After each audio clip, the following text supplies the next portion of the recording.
Hello friends, welcome to our YouTube channel moon engineering institute. Last time vibration में जो भी natural frequency के बारे में मैंने बताया था और उसका जो फार्मूला था वो प्रूव किया था। इक्विवेलेंट सिस्टम और इक्विवेलेंट स्प्रिंग, स्प्रिंग कट, वो टॉपिक हमने देखे थे। चलो इससे आगे आज देखते हैं। अगर रोटेशनल सिस्टम हो, लास्ट टाइम जो लीनियर सिस्टम थी इसके बारे में मैंने बताया था, स्प्रिंग मास सिस्टम।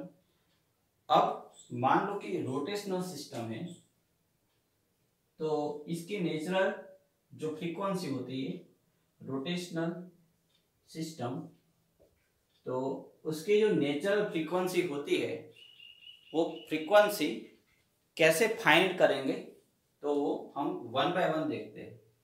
तो सबसे पहले मैं जो सिंपल पेंडुलम होता है इसके बारे में आपको बताता हूँ। सिंपल पेंडुलम,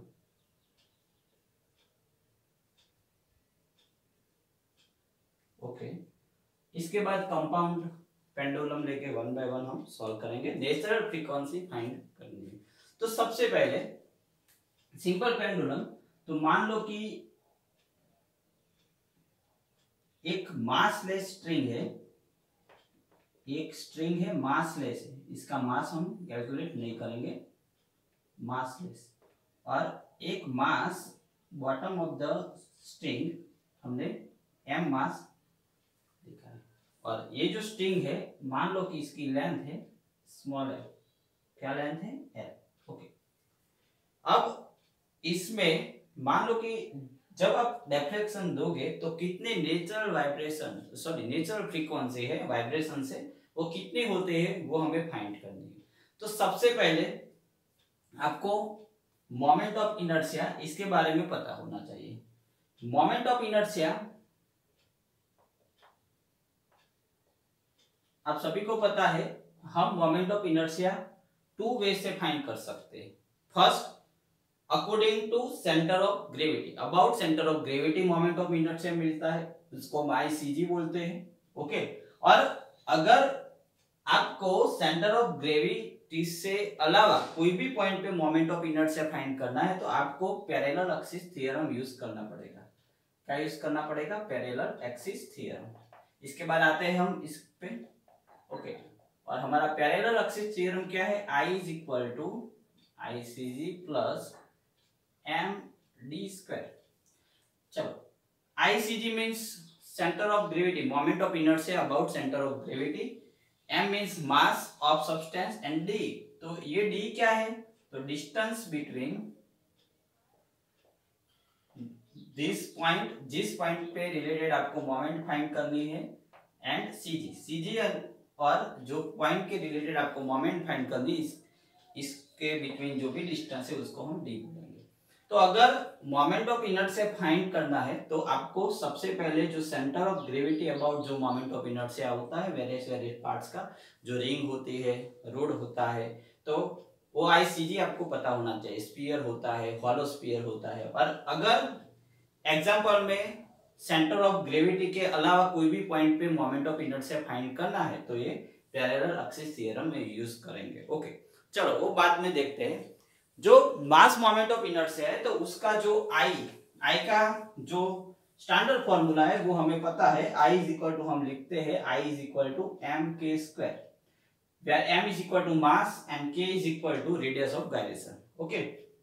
चलो, तो ये जो सिंपल पेंडुलम है, अगर मुझे इसमें नेचुरल फ्रीक्वेंसी रेडियन पर सेकंड ओमेगा n फाइंड करना है तो कैसे करेंगे? तो देखो, सबसे पहले मान लो कि इस पेंडुलम को हम थीटा जैसे deflection, anti clockwise theta deflection करते हैं।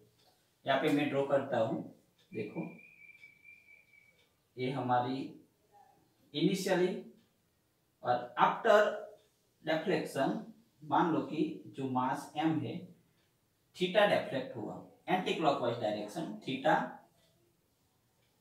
Deflection in anti clockwise direction, okay. Anti clockwise direction में थीटा जैसे डेफ्लेक्शन हमने किया, इसकी लेंथ क्या है? l, लेंथ क्या होगी? l, okay. चलो, अब जब आप इसको एंटी क्लॉकवाइज डायरेक्शन में डेफ्लेक्ट करेंगे तो inertia force opposite to the deflection लगेगा। तो कितना लगेगा? तो ये होगा आई थीटा डबल डॉट। सबसे पहले मैं बता देता हूं कि लीनियर मोशन में, जब लीनियर सिस्टम था तब मैंने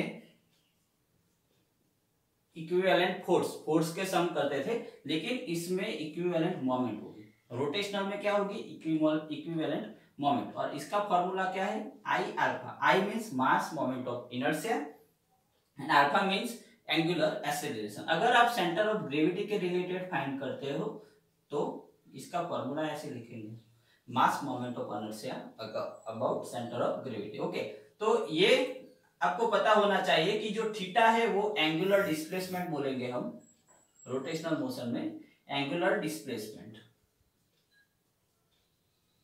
ओके, थीटा डॉट मींस आप D theta by D T बोल सकते हो, ओमेगा बोल सकते हो, उसको बोलेंगे एंगुलर वेलोसिटी। क्या बोलेंगे? Angular velocity. अगर आपको theta double dot means angular acceleration, angular acceleration बोलेंगे। ओके, चलो, तो जब मैं ये जो मास है वो एंटी क्लॉकवाइज डायरेक्शन में डेफ्लेक्ट होगा थीटा से, तो क्लॉकवाइज डायरेक्शन में इनर्शिया फोर्स होगा। कितना होगा? I into alpha. Alpha means angular acceleration, जिससे हम थीटा डबल डॉट से डिनोट करते हैं। चलो, अब दूसरा, ये मास से भी मोमेंट होगा। हम किस पॉइंट पे रिलेटेड फाइंड कर रहे हैं? ये पॉइंट से। ओके, चलो, तो इसका वेट क्या है? इसका वेट होगा mg।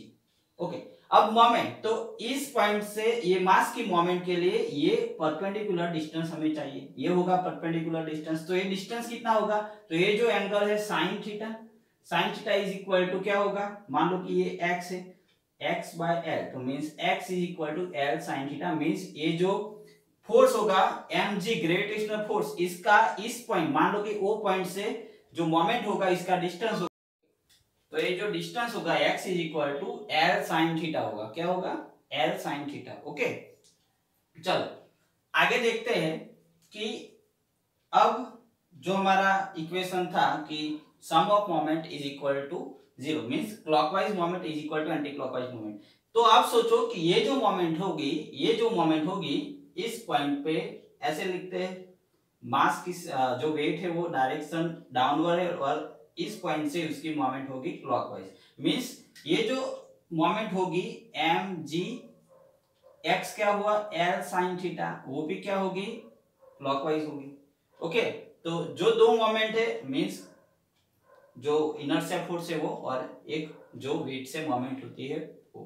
तो फाइनल फॉर्मूला क्या होगा हमारा? I theta double dot M G L sine theta is equal to zero. Anti clockwise moment is equal to clockwise moment. चलो, इसमें से हम थीटा डबल डॉट, और एक और बात मैं बताता हूं। ओके, ये जो डेफ्लेक्शन है, ये जो डेफ्लेक्शन हम स्मॉल लेंगे। आप सभी को पता है sine zero is equal to हम जीरो लिखते हैं, तो ये जो स्मॉल एंगल होगा तो हम साइन थीटा के बदले हम थीटा लिख सकते हैं। ओके, तो ऑल प्रॉब्लम में साइन थीटा हम नहीं लेंगे, ओनली थीटा लेंगे। तो हमारा होगा formula M G L by I is equal to. Okay, now I क्या लेंगे? तो मैंने बताया कि स्टैंडर्ड फॉर्मूला है M K square radius of gyration के। यहाँ पे इस पॉइंट पे हम आई फाइंड करेंगे तो एल होगा रेडियस ऑफ गायरेशन, तो आई के बदले हम लिखेंगे एम एल स्क्वायर। तो क्या होगा? एम जी एल अपन M L square is equal to zero. चलो, M M cancel out, L L cancel out, means theta double dot plus G by L, यहाँ पे हम थीटा लिखेंगे, साइन थीटा के बदले थीटा लिखेंगे, theta is equal to zero. तो means omega N square is equal to G by L, means omega N is equal to under root G by L. ये हमारा हुआ नेचुरल फ्रीक्वेंसी इन रेडियन पर second. जो natural frequency है वो radian पर second मैंने फाइंड की। रेडियन पर सेकंड क्या होगी? Under root G by L. अगर आपको हर्ट्ज में फाइंड करना है तो क्या होगा? F N is equal to 1/2 under root G by L. Okay, तो ये जो टोटली इक्वेशन था वो सिंपल पेंडुलम के बारे में था। ओके, तो आप सभी को ये पता होना चाहिए कि ये जो आई है वो मास मोमेंट ऑफ इनर्शिया है। ये जो मेथड है वो हम टॉर्क मेथड बोल सकते हैं। सेकंड लॉ ऑफ न्यूटन से जो मोमेंट का इक्वेशन जीरो होता है, total moment is equal to zero, ऐसे हम फाइंड कर सकते हैं। हमारा फाइनल नेचुरल फ्रीक्वेंसी का फॉर्मूला है √G/L। ओके, चलो आगे हम देखेंगे कंपाउंड पेंडुलम के बारे में।